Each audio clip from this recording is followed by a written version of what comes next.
আসসালামু আলাইকুম, সবাই কেমন আছেন? আশা করছি সকলে ভালো আছেন। আলহামদুলিল্লাহ আমি ভালো আছি। আজকে আমি রান্না করেছি লইট্টা শুটকি ভুনা। এখানে আমি লইট্টা শুটকি নিয়েছি। এখন কেটে ধুয়ে পরিষ্কার করে নিব। কেটে ধুয়ে পরিষ্কার করার পর আমি দিয়ে দিচ্ছি সিদ্ধ করার জন্য। এখানে আমি 10 মিনিট সিদ্ধ করে নিব। তারপর কাটা ছাড়িয়ে নিব। ভিতরের কাঁটাটা শক্ত থাকে, সেজন্য আমি কাটা ছাড়িয়ে নিব। রান্নার জন্য কড়াইয়ে পরিমাণ মতো রান্নার তেল দিয়ে দিচ্ছি। রসুন কোয়া পেঁয়াজ কুচি করে নিয়েছি, এগুলো একটু ভেজে নিব। রসুন কোয়া দিয়ে আমি হালকা একটু ভেজে নিচ্ছি, সাথে পেঁয়াজ কুচি দিয়ে দিলাম, একটু ভেজে নিব।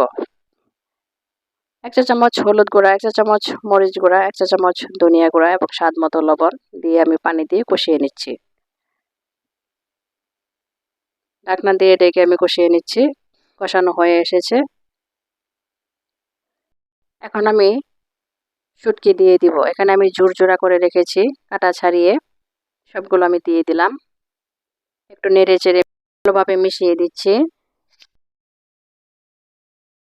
সিদ্ধ হওয়ার জন্য পানি দিয়ে দিব, ঢেকে রান্না করব।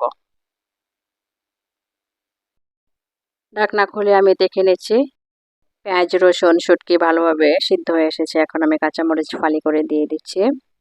সুন্দর একটা স্মেল চলে আসবে। আমি লবণ চেক করে নিয়েছি, ঢেকে দিলাম। এই ঝোল আমি আরও শুকিয়ে নিব, যেহেতু একটু বোনা করে নিব। এখন একটু নেড়ে চেড়ে আমি দেখছি ঝোল শুকিয়ে এসেছে, বোনা বোনা হয়ে চলে এসেছে। এখন আমি নামিয়ে নিব।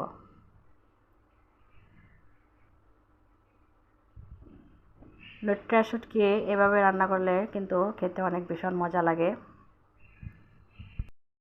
আমার তরকারির আসল লোকটা চলে এসেছে, দেখুন কত সুন্দর লাগছে। শুটকিটা কিন্তু ভীষণ মজা হয়েছিল।